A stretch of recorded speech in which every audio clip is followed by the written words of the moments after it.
Hi everyone, got another X-Wing video for you all tonight. We're gonna do a closer look video. I really enjoyed doing that style of video rather than just trying to do a should I fly it video. It gives me a little bit more scope to talk about a few different things, and I wanted to try doing something a little bit different.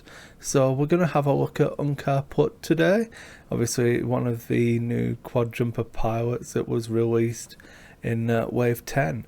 So Unkar Plutt obviously flies a quad jumper, comes in at pilot skill 3, has a base attack of 2, 2 agility, 5 hull and 0 shields, comes in at 17 points, has the focus action and the barrel roll action, and then on the upgrade bar he has a crew slot, a bomb slot, the illicit slot and the tech slot, and his ability reads: at the end of the activation phase, you must assign a tractor beam token to each ship you are touching. So it kind of gives you a clue as to his uses there. He's going to be really tricky, get in and just get in the way, try and force bumps, ram into your own ships to make people end up having to hit you instead of the other ship, and loads of different things you can do. I'm only going to scratch the surface slightly today, and then as most most of the interesting scum pilots anyway, he has his own crew card as well. So Unkar Plutt crew is scum only for 1 point. After executing a move that causes you to overlap an enemy ship, you may suffer 1 damage to perform 1 free action. So not too bad. 1 point, again, I think when this came out, I think I said at the time I would have liked to see him be a 0, similar to a chopper crew card, but I don't know, it's fine, it's not a big problem. There is value to be gotten, but it's harder to make him work as crew than it is to make the ship work. So that's where we're going to have most of our focus today. It's just going to be looking at the actual Unkar Plutt quad jumper. So some of my favourite builds for him is a really good caddy for Bolshek. It's because you want to be ending your turn with them touching you, it means you should be starting the next turn. Hopefully you can bump them again, they can bump you when they activate. Loads of different ways of making that work. But also I like putting Ketsu on him, because obviously you're going to be bumping into people, keeping them in arc because you're close to them touching, and that triggers Ketsu's ability, and that's really nice.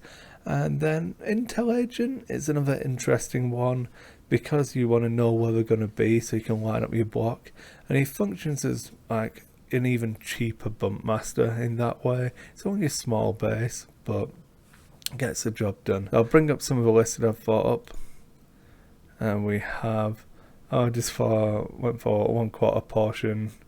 This one is a Dengar list with Genesis Red and then Unkar Plutt as well.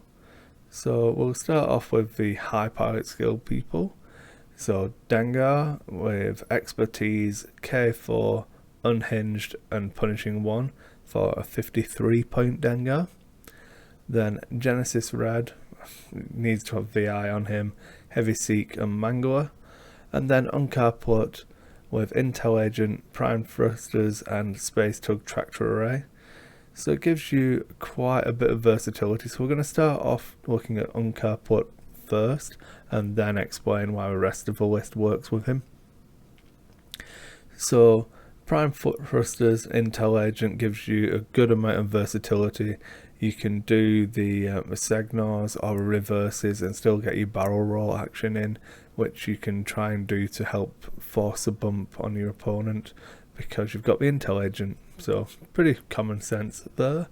And you can also try and figure out where they're going to be, and it helps obviously because you were going to be in the fight with them. It should help with Genesis Red and Dengar's repositioning, and it's just a nice cheap little combo. 21 points, nothing too crazy. Then we come up to we'll do Dengar next. We have expertise and K4, that gives him his action economy built in. So now you're only getting one action, but that can either be your barrel roll for reposition or the focus for defense. You should be getting hopefully target locks with the unhinged combo, and obviously all of those left turns. Expertise, as long as you're not stressed, you're going to keep pumping out those hits on focus, and it's good obviously because it works on his retaliation attack as well. Then Genesis Red, I was trying to find a cost-effective heavy hitter, because if you can manage to position, force them to bump with a space tug tractor array onto Unkar Plutt, and then apply a second tractor beam token at the end of the activation phase, they're going to be -2 agility, so I wanted something that could really punch extra damage through. And Genesis Red seemed like a decent enough ace. I wanted to try him out at pilot skill 9 with Mangler Cannon. He can obviously come in, doesn't have that much action economy unless your opponent has action economy. So if you're forcing the bumps with Unkar Plutt, Genesis Red's ability isn't going to kick in as much. But obviously you can do other things where if they've moved first, you can drag them in. So it works kind of on lower PS stuff as well. But it's just interesting. I think he should hit hard enough. I was tempted to try a different pilot, or maybe something with fearlessness on there, but I wanted to keep them both as 9s. So I think there's a bit of play. Definitely this list could be improved, but we'll see how it plays on the table. Then what was the other list I looked at? So that was him paired with a couple of heavy hitters. And then for another list, I wanted to try going full control on this one. So for this list, we have Unkar Plutt again. Obviously, it's then got Ketsu Onyo, and Space Tug Tractor Array. And this is a 20-point build. Then we have a Contracted Scout, Bolshek, Intimidation, Anti-Pursuit Lasers. Then we have Torkil Mux, Intel Agent, and Twin Laser Turret. And then we've got a Syndicate Thug with the Ion Cannon and BTL'd. So this list doesn't look like it has much damage in it, but it's a little bit tricky. So you don't even need to force the bumps with Unkar Plutt. You can just do lots of interesting things. You can get the Space Tug Tractor Array on them to try and force them to bump into the Contracted Scout, whose intimidation is going to kick in. Then hopefully anti-pursuit lasers as well. If you can tractor beam them so that they then run into the Contracted Scout and then they have to run into him again on their own move. You also have the combination of Torkil Mux, who's going to drop the pilot skill to 0, so all of your ships are going to shoot before him. And then you have Intel Agent and Bolshek, which is a fun combination. You get to look at the dial, then decide if you're going to Bolshek or not. So it makes it not a Princess Bride moment. It gives you the full batch of information before you have to make that decision. And I always want to make intimidation work on a bump master, so that's why that's there. I enjoy keeping the bump master as the most expensive ship, because obviously with half points it's like 2 Zs effectively. Torkil has been working pretty well when I've been flying him, and this one I think should work a little bit better just because of the activation order. And then hopefully Syndicate Thug with Ion Cannon Turret and BTL. It's 2 shots, gonna just add some damage and obviously extra control with that Ion token. So should be a good fun list again. This one is definitely a little bit trickier to use. It's all about making sure everything arrives at the right time at the right range bands. So definitely a lot of prep and practice for the openings if you want to try this list. But those are 2 of the types of builds I think you can do with Unkar Plutt and get lots of value out of. I don't think you need to put a lot of points into him at all. I mean, I was even tempted to try running him with either just Ketsu or just Intel Agent, and literally not have Space Dog Tractor Ray on him, keeping it as an 18-point ship, and I think that's actually good value as well. So we'll see how we go from there. And that's about it, guys. I'm going to wrap this video up. I'm going to have to confess it's actually 20 to 4 in the morning.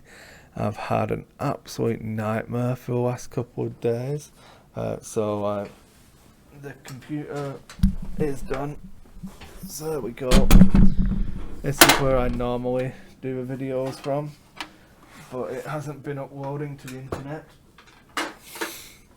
So I used to have to transfer them onto a laptop and then upload them off a laptop, but then this morning I came down I was going to do a Destiny video, Imperial Assault videos, and this one, and it just kept crashing. OBS wouldn't load properly, so I've had a bit of a nightmare day. Tried reinstalling Windows, that didn't work, so I have a new temporary setup, so the laptop is now set up down here. So hopefully the videos are going to be fine, but we'll see. I'm going to have to try and get the money together to get a new computer now, because that's just frustrating. But it is what it is. It's just one of those things. I'd love it to have held out for another few months, but hey ho. It's about time that it's done though. At least now I can just work on everything down here and not have to move around between computers. So it might be a blessing in disguise. We'll see. Hopefully I can be even more productive, which is saying something. I think I've done a good amount of videos on time. So anyway, that's, like I say, it's 20 to 4 in the morning. I'm going to go to bed now. If I seem a bit tired and boring, it's because I'm tired and probably boring, but hey ho. Thanks for watching, everyone. Really appreciate it. Sorry if the videos have been a little bit hit and miss, but as I say, hopefully we'll move on now. I've committed to this setup and it'll do the job, I suppose, and until anything better comes along. Cheers, everyone. Night.